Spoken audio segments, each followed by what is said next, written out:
Did Rahul Gandhi boycott Anand Ambani's wedding, or did he affirm a democratic principle?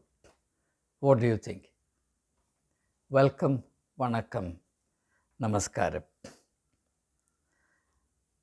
The talk all over India is about the wedding of Ambani's son, Anand Ambani, with Radhika Merchant, two very powerful industrial houses of India. Industrial houses that can make any politician bend backwards to indulge their will, to do their bidding. The uncrowned king of not only India but presumably of Asia, Ambani being, Mukesh Ambani being the richest Asian in a land of poor people. When his son gets married, understandably the fanfare would be loud and long. It began a while ago. It reached a crescendo the other day with the the wedding ceremony taking place. And every who is who of India, including the redoubtable Prime Minister of India, Sri Narendra Damodar Das Modi, was in attendance. It is as though if you're not seen at an Ambani wedding, you're a nobody in India. People make a beeline to find an entrance and an entry into this most celebrated wedding of all weddings, the wedding of the year, as all the mainstream channels have been celebrating for a while. Dignitaries and VIPs from other countries are flocking there. Even Sri Lalu Prasad Yadav is found to be trundling along in his own ponderous way, ponderous because of ill health and lack of physical vitality. I only wish he had avoided this particular exercise. Anyway, that's up to him. But our focus is not on the people who went there, who were keen to be seen among the who is who of India, but one young man who at the time when the Prime Minister was there in his glittering, power-rippling presence with a young couple, both of them vying with each other to show obeisance to the Prime Minister, and both of them showing amazing physical flexibility in expressing their obeisance to the Prime Minister, bending so low. That degree of physical flexibility is really commendable, and I wish them well. Now, did Rahul Gandhi boycott the wedding of Mukesh Ambani's son, or did he affirm a very important principle that he holds dear to his heart, which he believes to be central to the health of Indian democracy? How are we to understand this event? You know that when anything of significance happens in public life, it will lend itself to at least two contrary interpretations. There could be more than one, but at least two. In this case, we are going to limit ourselves in the interest of brevity to two possible interpretations. I have very briefly mentioned them. One is that Rahul Gandhi was peevish and petulant, if you like, and decided therefore deviate from the priorities of all politicians, including some of his India alliance partners, and sulked, decided not to go there. And at the time when the Prime Minister was making his presence felt there, this young leader, the leader of the opposition, was seen sitting in a cafe in Delhi, enjoying a piece of pizza with another young person. So it can be counted, it can be understood or interpreted as his cussedness, lack of grace, lack of social grace. But there is another interpretation, and that's where I stand. And therefore, for the rest of the video, I'm going to focus on that and that alone. This video will be a short one. I will not tax your patience. I am of the opinion that by refusing to go to the Ambani wedding, I would even say that he did not even refuse to go to the wedding. His being absent from the wedding show was the byproduct, was the consequence, the inevitable consequence of an affirmation that he was so very keen to make. And therefore, we should now understand as clearly as possible what that all-important affirmation is, without which we cannot arrive at a just, fair and truthful interpretation of this important decision on the part of Sri Rahul Gandhi. Now, I am personally very convinced that Rahul Gandhi, being as well-read as he is, as thinking a person as he is, though he is subjected to the vilification that he is Bal Buddhi and nothing more than that, there is nothing he can understand aright. He is mentally retarded, so to speak. Well, people can say what they want, but the reality will always be there. 1,000 people barking against reality will not change it. Only after a while, their throats will pack up. Truth will prevail. I certainly believe in it. But all of us must not only believe in it, but do whatever we can to make truth prevail. And I'm sure we all think alike in this respect. That's why we are together. Now let's understand this vital central principle, the core principle in democracy, the devotion to which made Sri Rahul Gandhi choose an alternative to making a beeline to be seen at the Ambani wedding, the wedding of the century, if you like. Now, the heart of any form of government, whether it is aristocracy, whether it is monarchy or democracy, there are only three principal modes or types of government. Easy to remember: monarchy, aristocracy and democracy. Whether it is monarchy, aristocracy or democracy, the core of governance, the core of politics is power. Power. Power. Of late, I happened to read a book by a very stimulating French author. His name is Juvenal. And that book enabled me to clarify some of my own twilight areas of thought, certain vague, uncertain patches that remain to be ironed out. And I'm very grateful to the author. This book was published, I think, in 1955. So it's not a very recent book, nor is it a pretty ancient book. Now, there Juvenal makes a very important point, of course, which I knew even before I read the book, that power is the quintessence of politics. There is no power, no politics without power. No power, no politics. Now, in the democratic form of government, everyone agrees in theory that power must be derived from the people. Actually, Hannah Arendt, the very stimulating German Jewish author who migrated from Hitler's Germany and made America her home and became quite an intellectual giant, she points out that in the democratic context, actually, we must talk not of power but of authority. So authority must be derived from the people. That's why we say that in democracy, the people are sovereign. Sovereign means the authority beyond which there is no other authority.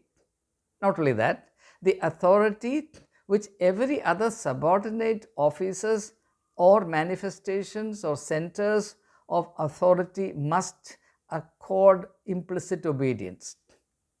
So to recognize that the people of India are the sovereign authority from which politicians in the Indian democracy derive all their authority and as a function of authority exercise power, is to recognize that the ultimate source of authority is the people of India.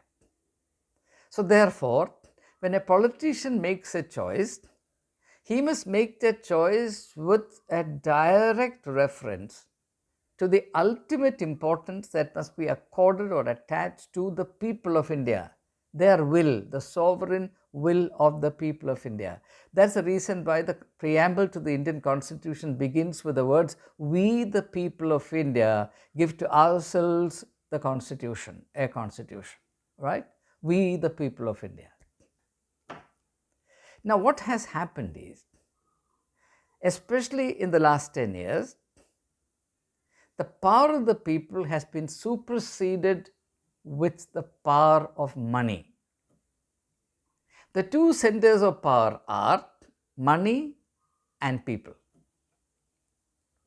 And if the power of money is allowed to supersede or become greater than the power of the people, then it is no longer democracy. It's only the ghost of a democracy.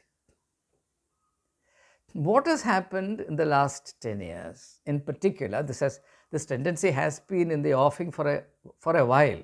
It didn't begin in 2014, but it aggravated since 2014. The power of money has increased exponentially in the political dynamics of India. And it has become the single most important force in Indian politics. And one manifestation of that is the fact that the BJP is able to buy MLAs at will. And that is done, as all of us know, with the power of money. And therefore, the power of money becomes the decisive force in setting up governments, in upsetting governments, in breaking governments, in forming new governments, so on and so forth. So, what we have witnessed in silent horror in the last 10 years in particular is a fact that everything collapses before the almighty power of money. All the politicians who flocked to the BJP camp did so either because they were scared that they would be behind bars, or because they succumbed to the lure of money. There's no other reason. No one changes party, no one crosses the floor, no one sells oneself except for substantial economic gains. We are not too naive to be able to not understand it. So what we have seen is a naked display of the power of money in deciding political issues, in forming governments, in deforming governments, in breaking governments, in forming governments. And this was made possible by the collusion between the state and the corporates. And the electoral bonds scandal, which some people think is the greatest scandal known in post-independence India, the greatest scandal. That scandal exists at the meeting point between the power of the state and the power of the money.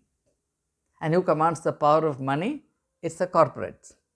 Who commands the power of the state? Politicians.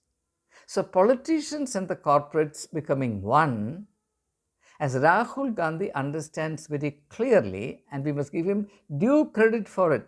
There's Bal Buddhi. Only Bal Buddhi can understand this. Those who have sold themselves, their souls for money, cannot understand this. So Rahul Gandhi understands that the greatest threat to the health and integrity of Indian democracy is this powerful collusion, this coalition of interest between the power brokers of the state and the power brokers, the power of money, the power brokers of the corporate sector. They are becoming one. And therefore, if the health and integrity of Indian democracy is to be regained, Rahul Gandhi realizes that he, as the person who embodies the aspirations, the democratic aspirations of the people of India, have to break or at least interrogate, challenge this nexus. And the only way he can do that at the present time is to affirm the principle that he, as a Democrat, will stand with the people and not with the corporates and their money. He's clearly sending out a message to the corporate sector that there is something still left in this country. There are some individuals left in this country who cannot be bought with the power of money. He owes a big salute from all of us. This is the proudest moment, I dare say, in the history of democratic India. The affirmation that there are certain democratic principles and values that money cannot and shall not buy. This is the proudest moment for we Indians as Democrats, irrespective of our party affiliations or no party affiliations, as in my case.